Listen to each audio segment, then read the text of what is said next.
What's up? HonorHammer26. I'm here to give you my 17th Q&A. If you'd like to send me a Q&A question, please do not hesitate to do so. Go into my inbox, send me a personal message, pro wrestling, sports, any questions you want. You guys always do a good job with that. Before I start the Q&A, however, I have two things to show you. The next two pro wrestling shows we'll be going to will be taking place in Philadelphia, Pennsylvania for Dragon Gate USA Into the Dragon 2010. I am going, bought my ticket.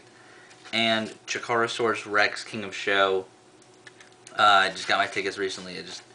I mean, that's one thing. One main complaint I have about Chikara. Just look at this ticket. But one thing I just noticed, actually, I didn't see before is I don't know whether you can see that. I'm blocking myself, but see that is the 450th person to buy this ticket. I don't know whether that's that. But if it is, wow, a lot of people are going to be there. I don't see anything, but this is a very, very nice ticket. Actually, one thing I'm very, very happy with Gabe about. So, yep, I'm going to both those shows, and it's going to be amazing that weekend, being in Philly. Alright, first question from, and by the way, the Wizards just drafted John Wall. Very happy, very happy. Alright, first question from Sanders Robin24. Do you think the BDK angle is overrated in Chikara? Do you think it's getting a lot of praise because people are biased towards Chikara? Well, Chikara, for this reason, is getting a lot of more attention on here. I mean, I kind of am doing this, but I've only really done King of Trios, but a lot of people are doing more Chikara reviews because of this angle, and they're just, like, so attached to it, but I mean, I think Chikara as a whole is a little overrated this year. I mean, the BDK angle, I mean, that's all it is, really. That's all I see. I mean, if they're going for that, they're doing a good job, but they really don't have anything else. They really haven't put on great matches this year. I mean, no matter what in a person, you need to do that. Even if you're a whole storyline or comedy, but you still need to put on good matches, or great matches. I mean, the best match they had this entire year so far was King of Trios, Generation Me versus Quack and Jigsaw, and Generation Me, you know, isn't competing on the indies, especially for Chikara anymore. It's coming back to Ring of Honor for the first time since SoCal Showdown, 24th and 25th, no, the 23rd and 24th of July.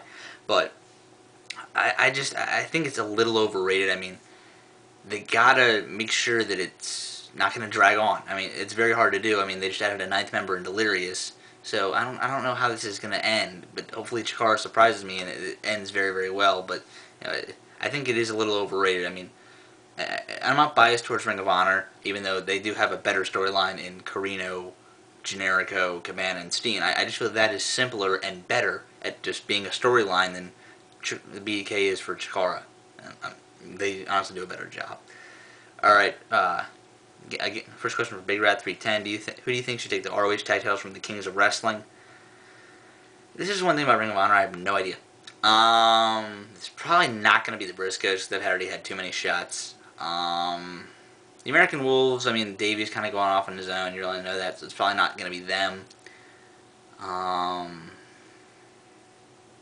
Who else is in the company? I mean, the tag teams of Carino and Steen, and then Generico and Cabana don't really need them because of their feud. It leaves the Dark City Fight Club. I mean, maybe them, you know, maybe the House of Truth. I mean, that would be something different, especially after seeing their match in AEW with the Phoenix Twins, which is now on my top 10 on my channel if you want to see it. So maybe I'd probably have to say the House of Truth here. I mean, it'd be something different. But, I mean, I really can't think of a... I mean, the Kings of Wrestling, there's no reason for them to lose them right now. There is absolutely no reason. So, I mean, if it was me, personally, I'd bring in the Cutlers and have them just go through a tear, make them a face, and just have them challenge maybe at Final Battle for the belts and have them win it then. That's probably what I would do. But, realistically, probably the House of Truth is probably the best option right now because, for whatever reason, I'd go with the House of Truth. Alright, from MrLladdwr, first question two from him.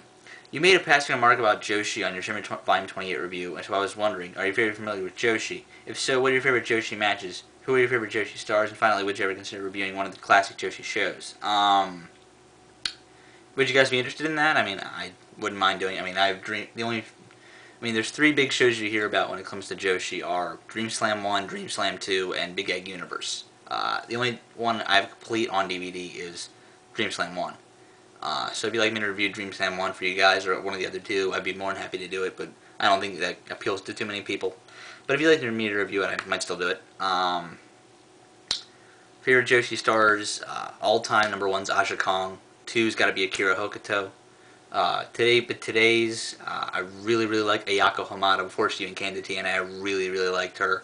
Awesome Kong. Well, she's not really competing with Joshi anymore, but she's, as a women's wrestler, is just amazing. So I probably have to say current day is Ayako Hamada, and all time's got to be Aja Kong for that. But I am semi familiar with Joshi. I mean, I know a lot more about All Japan, 90s stuff, and personally know it today in New Japan for Japanese wrestling in general. So my favorite Joshi matches from Big Egg Universe, Aja Kong versus Manami Toyota. From Dream Slam 1, Shinobu Kandori versus Akira Hokuto. Those are probably the top two right there. Probably those are. I know there have been more 5-star matches than just that, but I feel that those should be. Those are the two matches that really stand higher than everything else I've ever seen from Joshi. Again, from MrLladdwr. Also, in regards to Shimmer, have you seen any other Shimmer DVDs, and what is your opinion on Shimmer as a whole? Would you ever consider buying more Shimmer DVDs? I own Shimmer's volumes 1 through 6 and 28 on DVD, the only 7 I own. But I have seen various other matches via torrents and stuff and other shows. So I've seen probably around 10 to 15 of them, and matches from the other ones. Like I don't know, in 27 I've seen all of it via torrent and stuff like that. But I would consider buying more Shimmer DVDs. I mean, it's not a necessity for me because I don't really follow the company all that much. But I only bought 28 because I heard Hamada and Del Rey was awesome, and it was. So I guess I would always consider buying more, but you know, there has to be a reason for it. Alright, first question from the Jaster19. Do you think JBL will ever return to professional wrestling? In-ring, no. I don't think he ever will. But maybe as a commentator, I think it'd be good to have. Maybe just as like an analyst, I think he'd be fine. But maybe as like just like an on-screen role where he's not wrestling, like he can be a GM, bring him back. I think he'd be fine at that. He was always good on the mic, and I always enjoyed his promos, so wouldn't mind seeing that. Alright, first question from Pat's Chargers 2009. What are your thoughts on Togi Makabe winning the IWGP Heavyweight title? In my opinion, I think Hirooki Goto deserves the title more than Togi. We're on the same page on that one because Goto's, those of you that don't know, Goto is my favorite New Japan wrestler. And he probably should have beaten on April 4th Nakamura instead of Togi. Togi or Toji. I actually don't know which one it is. I know his last name is pronounced Makabe, not Makabe. But Goto probably should win. I mean, he's better in all aspects of wrestling than Makabe is. I mean, it's kind of obvious in my opinion. I'm kind of biased towards Goto, I will admit that. But still with the bias, it's kind of obvious. I mean, he's not as good as in the ring. Makabe is not as good as in the ring as Goto. He's not as good at like just overall just as a wrestler, just working with the varying degrees of people as Goto is. I mean, I can't understand promos in Spanish. In Japanese fail on my part. In Japanese, so I really don't understand that part. But you know, I just think Goto just has a look, but Makabe really doesn't. So absolutely, I agree with you on that.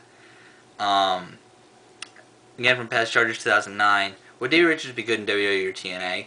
I think something about a guy like Richards, he'd be good anywhere. So yes, WWE and TNA are in that, but he'd probably have to tone down his style a lot to go to the WWE. But I think it'd be something different for TNA that if he came in and just said, or somebody said, no, don't tone it down at all. Just go out there and kick the crap out of people. I think it'd be awesome if he went out there and did that with guys like Joe and Styles and not Desmond Wolfe, Nigel McGuinness. I think that'd be completely different and awesome. I mean, go out there with RVD and Jeff Hardy. I think that would be great, actually. I don't know why TNA doesn't go out and do that. It makes kind of sense to me. Again, from Pat's Chargers 2009. Does size or wrestling skills matter in pro wrestling from all promotions? Well, wrestling skills absolutely does, but size, you can't be like 5'1" and try and wrestle a heavyweight style, or you can't be like 7 foot, 300 pounds and just do primarily junior heavyweight moves. So you kind of have to use your wrestling skill based on your size, if that makes any sense there. But as another thing, Vince, and this is why this is probably a question, but Vince has been stressing on the fact for I don't know how long that he's signing big guys, and he wants guys that have size. Well, he went after Nigel for a little while. Why Danielson took so long to get in the company, now it's gone, but he'll be back. But guys who sound like Mike Knox, like why he probably should sign Rashi Brown or stuff like that. He just likes guys that size maybe that don't have the good wrestling skills. So I think the wrestling skill is a lot underrated, especially for WWE. I'll see you guys later.